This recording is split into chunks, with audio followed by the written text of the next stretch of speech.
My name is Cami Riley. I am from Pueblo of Laguna, and I am currently a rising senior at Del Norte High School. Amalawa hopa te aitsma asa shutsunohana sutta kiome kunabahosutta. Hello, my name is Jessica Sanchez. I am from Santo Domingo, Pueblo, and a member of the Navajo Nation. I am currently a college student at Fort Lewis College in Durango, Colorado, studying biochemistry with a minor in public health. Guatsi hopa, watu sinume, diwaitsi ese, hapani hanu sta e shashka washti sta. Hello everybody, my name is Alicia Gallegos and I am a junior at the University of New Mexico, majoring in Family and Child Studies and double minoring in Native American Studies and Psychology. Unsingiti umbiakindi, nari hawe sohua perebovi, na pohore owinge herat owinamu. Hello everyone, my name is Sydney Pino and I am from the Pueblos of San Ildefonso and Taos. When the pandemic first hit, I was a student, or I am a student, at Fort Lewis College and was impacted when our school had to transition to online schooling. It was difficult because, we were still in the middle of the semester, we were still going on with our lessons and just overall school experience, and then transitioning to online had a kind of a negative impact not only on myself but as well as other students as well. And just learning online has kind of been a bit difficult. It had an impact on my mental health as well because we were staring at a screen for what seemed like hours on end, kind of just going through the motions. It was also had a negative toll on the indigenous communities, not only here in New Mexico but as well as like all across Indian country. Many families live in multi-generational households, which is kind of difficult if one of your family members was an essential worker. That happened to be the case in my family. Both my parents were essential workers, so it was kind of difficult to have them still going into work while my brothers and I were at home. Kind of just that sense of anxiety, just knowing that they are kind of being put directly into that situation and we can't really do anything about it is kind of what impacted my family the most. Elders were impacted because many communities lost their elders, and many of those elders are kind of the traditional leaders. They hold stories, languages, they're fluently speaking their language. Kind of just that sense of losing them is kind of erasure in a sense because we lost some of our culture, some of our teachings, if they were the only ones that were kind of knowledgeable of those aspects. Additionally, many communities, including Santo Domingo Pueblo, where I'm from, went into complete lockdown, which is kind of saddening because I reside outside of the community. I wasn't able to go back home, visit my family, which is kind of took a toll on my family as well because we had to speak with each other over the phone, over Zoom calls, which is not really necessarily the same interaction as if we were in person, and so that kind of was hard to go through. Kind of just adjusting to that overall experience was really hard. And so when the pandemic started, I was just beginning my second semester as a freshman at UNM, and I was taking about 17 credit hours. And before the pandemic started, I was doing a pretty okay job at balancing this amount of classes. However, once the pandemic started, I also took up the role as babysitter for two of my younger siblings. And when I think back to this time, it was a time that was probably one of the most stressful times I've ever experienced in my life. And as a result of that, my mental health had plummeted. For months, I didn't know how to deal with these thoughts or emotions. I just kind of pushed them away or belittled them, or maybe thought that there was something wrong with me, until I realized that there was a pattern happening, and I felt that, I deserved better and I deserved to be healthy and happy, both mentally, physically, and spiritually. During the midst of the pandemic, many others, including myself, had taken a toll on mental health, and due to the adjustments of the new school formatting and the new adjustments around the community, around the adjustments within the household. Reflecting upon my experience of the pandemic, I can recall this experience being very frightening and uncertain. I can recall being at the New Mexico State basketball tournament at the beginning of this pandemic, playing alongside my teammates and coaches.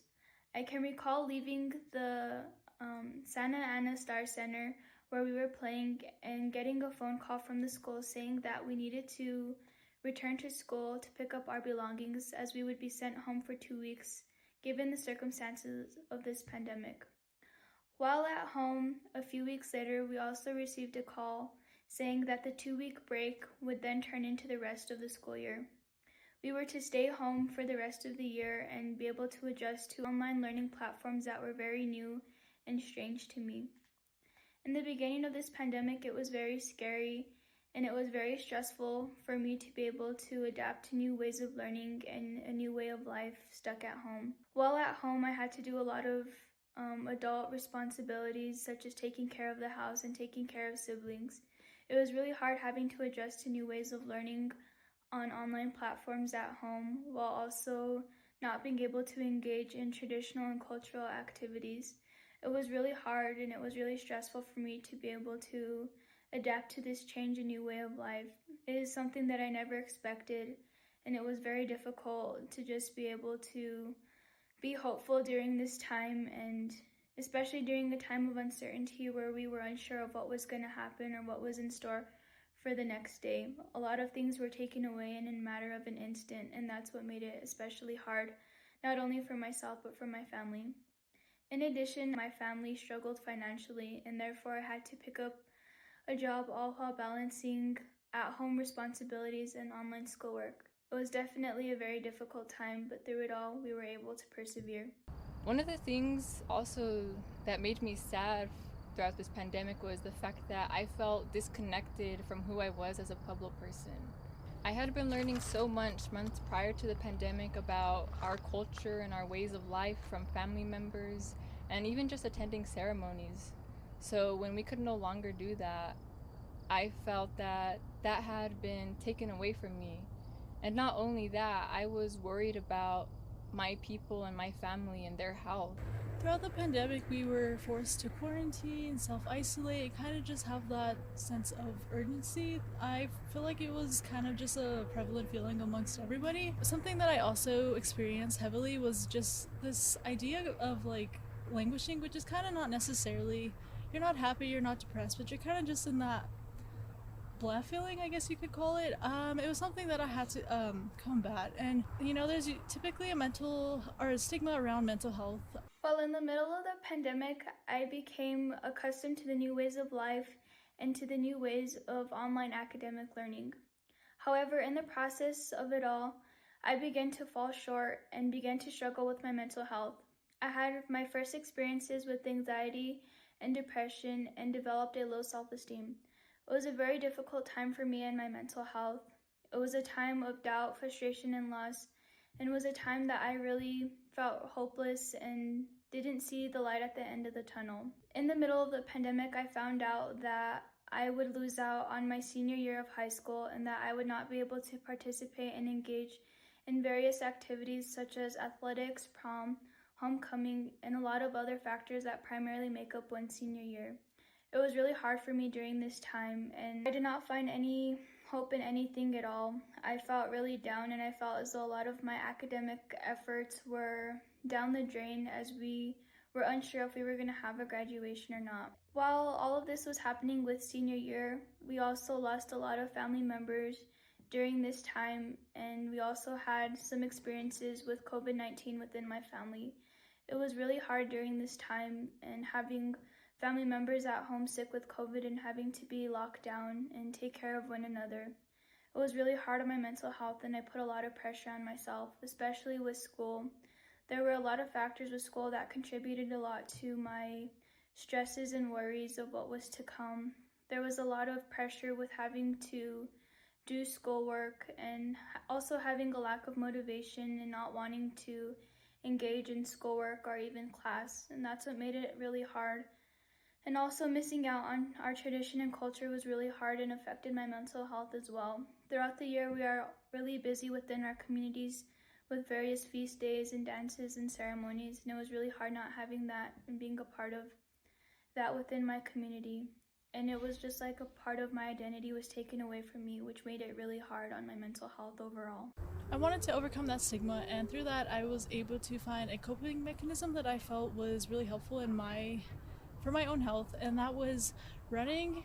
And not only because it was physically had physical aspects to it, but also just the holistic thinking of it was spiritually helping me as well as mentally. Looking back at the cultural significance of running, as a Pueblo person, there is the cultural significance in terms of the Pueblo Revolt. Just a quick synopsis of that. The Pueblo Revolt was essentially a revolt amongst all the Pueblos here in New Mexico.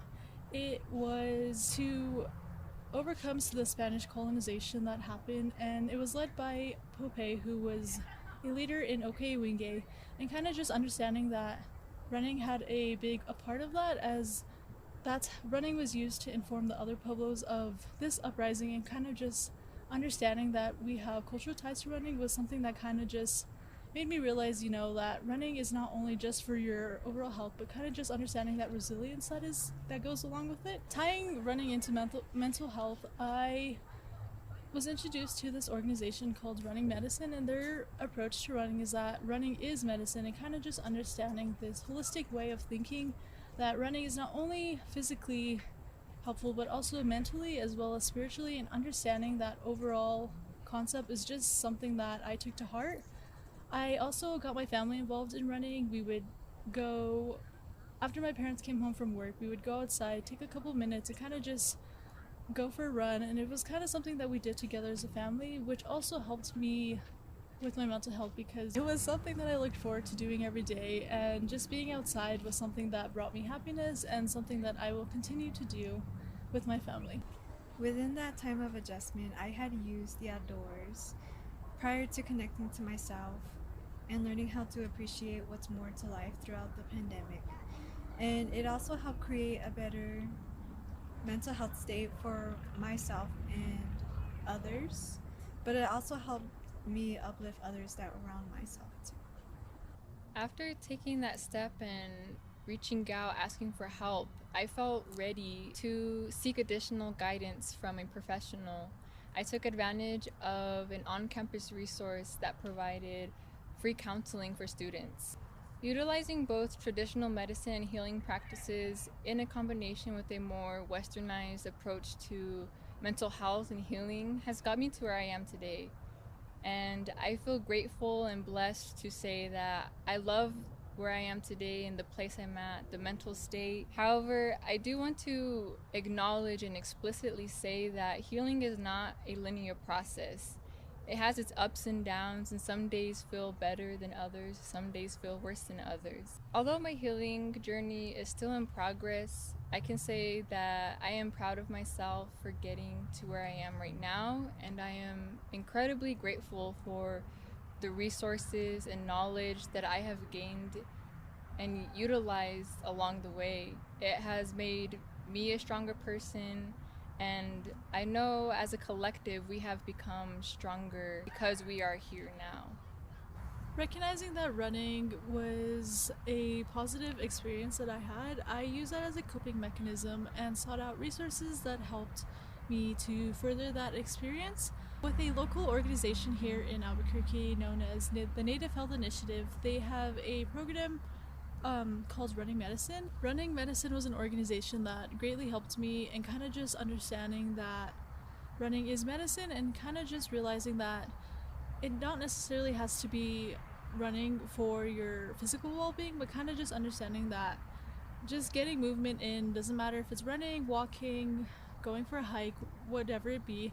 Just understanding that was key to helping me get through this pandemic. Running has had a positive impact on my mental health, and I strongly believe that I will continue to do this and kind of just encourage that aspect.